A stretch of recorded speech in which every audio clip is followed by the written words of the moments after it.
পাহাড়ে এসে এত মজায় কাটছিল বুঝতেই পারছিলাম না সময় কোন দিক দিয়ে পার হয়ে যায়। রঙ্গলিতে রাতটা কাটার পর সকালবেলা 5টার দিকে উঠে পড়েছিলাম, কারণ সময় তো পাবো না, তাই একটু ফটো আর একটু ভিডিও বানিয়ে নিচ্ছিলাম। আর দেখো আমার সাথে সাথে কিন্তু পেছনে কুকুরটাও চলে গেল। আজকে এখানে 12টা পর্যন্ত ভিডিও করে তারপর বিকালে চলে যাবে নাকি? আর দেখো জামাইবাবু কিন্তু রেগে পুরো ভম হয়ে আছে, ভিডিও করছি রেডি হব কখন, তার জন্য তাড়াতাড়ি করে রেডি হয়ে তারপরে কিন্তু বেরিয়ে পড়লাম আমরা নাথুলার দিকে। নাথুলা, তারপরে সিকিম, তারপরে সাঙ্গু, সব জায়গায় একসাথেই যাব। তো দেখো আস্তে আস্তে যতই যাচ্ছি ততই কিন্তু আমরা উপরে উঠছি, আর পাহাড় যেন মানে শেষই হয় না, যতই উপরে উঠি ততই মনে হয় আরও উঠতে ইচ্ছা করে উপরে। আর দেখো পাহাড়ের রাস্তা কিন্তু খুবই খারাপ, আমরা কিন্তু অনেক রিক্সের সামনে দিয়ে যাচ্ছি। দেখো এই খালের কতটা কিনার দিয়ে যাচ্ছি, এদিকে দিয়ে কিন্তু খুবই রিক্স। দেখো আর ঝর্ণাও এদিকে যাচ্ছে, আর দেখো যতই উপরে উঠছি ততই কিন্তু কুয়াশা কুয়াশা দেখা যাচ্ছে, আর ঠান্ডায় কিন্তু বেড়েই যাচ্ছে। তো জানি না বরফ দেখতে পারবো কি না, বরফ দেখাতে খুবই ইচ্ছে ছিল, তবে এখন তো গরমের সিজন, তাই বরফ হয়তো নাও দিতে পারি। আর দেখো এত সুন্দর কি বলবো, আর মানে শীতকালে যেরকম একটা হয় সেরকম। আর পাহাড় যে এত কাছ থেকে দেখবো মানে কোনোদিনও ভাবতে পারিনি। তো যাই হোক, স্বপ্নটা এখন আস্তে আস্তে সত্যি হচ্ছে। আর পাহাড় কিন্তু যত দূরত্ব তত বেশি সুন্দর। দেখো এদিকে কিন্তু একদম সাদা, একদম কুয়াশা, আর এখানে কত সুন্দর পাইন ফরেস্টের মতো লাগছে দেখতে কিন্তু গাছগুলো, তাই না? আর দেখো রাস্তাটা এত সুন্দর নির্জন একদম, কি বলবো। আর এখানে যদি ফটোশ্যুট ভিডিও করা হয় আরোই বেশি ভালো লাগবে। তো দেখো পাহাড় যতই দেখি ততই মনে হয় যে পাহাড়েই থেকে যায়। আর দেখো একদম পাইন ফরেস্টগুলো এত ভালো লাগছে, মনে হচ্ছে যে এখানে আরও 2-1 দিন বেশি যদি থাকা যেত তাহলে মনে আরও বেশি ভালো লাগতো।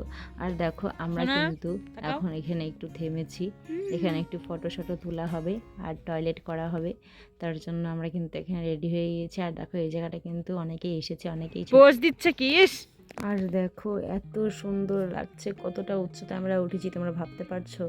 দেখো নাথুলা, নাথুলা কিন্তু অনেকটা উপরে। আর দেখো এই যে এরকম রাস্তাগুলো এত সুন্দর, কি বলবো, আমার তো আর তরিস হয়েছে না। আর আমি একটা শাড়ি নিয়ে গিয়েছি, যেটা আমি শুধু বরফের ওখানেই পরবো। আর আমরা যারা যারা গিয়েছিলাম তারা কিন্তু সবাই এখানে রয়েছি, তোমরা দেখে নাও। আমরা কিন্তু প্রায় 9 জনের মতন বাচ্চা কাচ্চা নিয়ে কিন্তু গিয়েছি। আর দেখো এখন কিন্তু অনেকটা দূরত্বে আমরা চলে এসেছি। আর রঙ্গলি থেকে কিন্তু সেই সাঙ্গু, তারপরে হচ্ছে নাথুলা, এগুলো কিন্তু 5 থেকে 6 ঘন্টার বেশি লাগে। আর আমাদের কিন্তু যেতে যেতে খিদে পেয়ে গিয়েছিলো, তাই আমরা একটু জল টল খাওয়া হলো, আর জানবো ওখানে রেস্ট নিচ্ছে। আর এখানে দেখো কত সুন্দর লাগছে দেখতে, তাই না? আর এখানে একটু সবাই ফটো শটো তুললো, তারপরে কিন্তু আমরা এখন আবার রওনা হয়ে যাব। এত সুন্দর নদী, কি বলবো, আর মনে হচ্ছিলো যেন স্নান করে নিই। আর এখন দেখো আমরা অনেকটাই চলে এসেছি। এখানে হচ্ছে সাঙ্গুর আগে যেটা ভোলেনাথের মন্দির রয়েছে সেখানে কিন্তু এসেছি। আর যেহেতু এখান থেকে অনেকটা পথ হাঁটতে লাগবে, সেহেতু কারোরই শরীরে এনার্জি নেই, আর আমরা কেউই স্নান করে আসিনি, তার জন্য কিন্তু আমরা ওই মন্দিরটায় গেলাম না। তো আমার বর আবার ওখানে গিয়ে মন্দিরটার সামনে থেকে ফটো শটো তুলে আনতে গেছে। তো আমরা এখান থেকে একটু কিছু ছবি আর ফটো তুলে নিয়ে আমরা কিন্তু এখন আবার চলে যাব। আর এই দেখো আমরা কিন্তু সাঙ্গু পার হয়ে গিয়ে নাথুলার কাছাকাছি চলে এসেছি। আর নাথুলার ওপরে যেটা চীনা বর্ডারটা আছে সেটাই, আর এটা কিন্তু এখন বন্ধ রয়েছে, 2টা বেজে গেছে, সেজন্য কিন্তু আমরা এখন আবার সাঙ্গুতে চলে যাব। তো দেখো এখন কিন্তু আমরা সিঁড়িতে নামছি, আর সিঁড়ি থেকে নামতে নামতে উঠতে উঠতে কিন্তু আমাদের কিন্তু প্রায় শ্বাসকষ্ট মতন শুরু হয়ে গিয়েছে। তো বরের হাতে যেহেতু সিলিন্ডার রয়েছে, গ্যাস সিলিন্ডার 2টো রয়েছে, আর এখানে দেখো নাথুলা লেখা রয়েছে, তোমরা দেখতেই পারছো। আমি জুয়েলারিগুলো পরে ফেলেছিলাম, ভেবেছিলাম যে শাড়ি পরবো, কিন্তু ওখানে আর সময় পেলাম না, 2টা বাজার 5 মিনিট আগে গিয়েছিলাম যেহেতু, একদম সময় শেষ। আর মেয়ে ওদিকে বাবার কোলে ঘুমোচ্ছে, আর এখান থেকে আমি 2-3টা ছবি তুলে নিচ্ছি। আর এই দেখো পায়ের নিচে একটু বরফ পেয়েছি, এখানে বরফে একটু হাঁটাহাঁটি করে নিলাম। বরফের মধ্যে একটু ভিডিও করার খুব শখ ছিল, শাড়িটা পরারও খুব শখ ছিল, কিন্তু পরতে পারলাম না।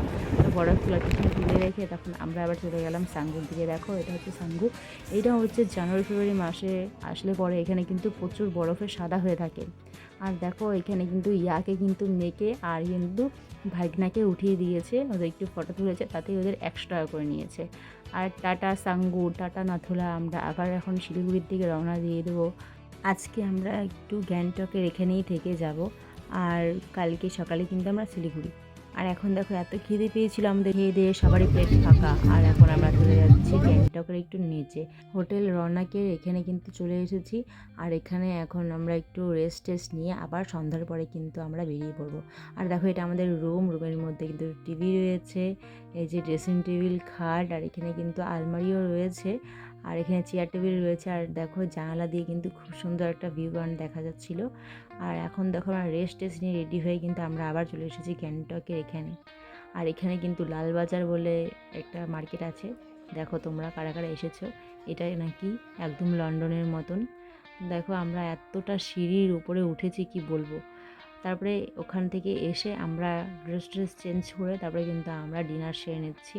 ডিনার শেষ হয়ে বেলা ঘুমিয়ে আবার সকালবেলা শাড়ি পরে নিয়েছিলাম, ভেবেছিলাম শাড়িটা এনেছি পরেই ফেলি, তো শাড়ি পরেছি, দু একটা ছবি টবি তুলবো। আর এখন কিন্তু আমরা একদম শিলিগুড়ি। তো দেখো এত সুন্দর লাগছে। আর এই সুড়ঙ্গটা তোমরা কে কে দেখেছো সেটা কিন্তু কমেন্ট বক্সে জানতে একদমই ভুলবে না।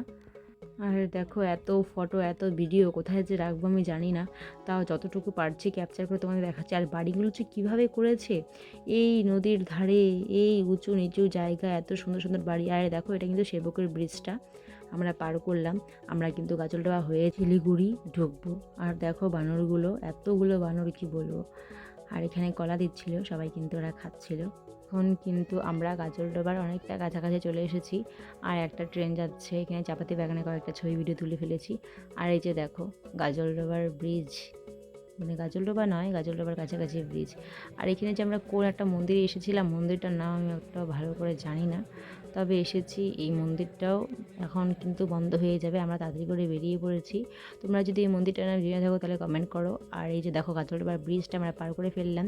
আর এই যে এখানে হচ্ছে গাজলডোবার পাশে যে দোকানগুলো, মানে ক্যানেলের পাশে সেই দোকানগুলো দেখতে পাচ্ছ তোমরা। এখন আমরা চলে যাচ্ছি নৌকোগুলোর ওখানে, এই যে দেখো এতগুলো নৌকা। আর এইটা হচ্ছে গাজলডোবার মেন ব্রিজ, এটা এখন ক্রস করে চলে গেলাম আমরা। তো এখন বাড়ি। আর দেখো কারোর শরীরেই কিন্তু এনার্জি নেই, সবাই কিন্তু একদম লো হয়ে গিয়েছে। আর দেখো এই যে আমাদের হেলথ সেন্টার, আমরা বাড়ি চলে আসলাম। আর তোমাদের পুরো ভিডিওটা কেমন লেগেছে কমেন্ট করতে কিন্তু একদম ভুলবে না। টাটা বন্ধুরা, তোমার সবাই ভালো থেকো, লাইক কমেন্ট সাবস্ক্রাইব করো।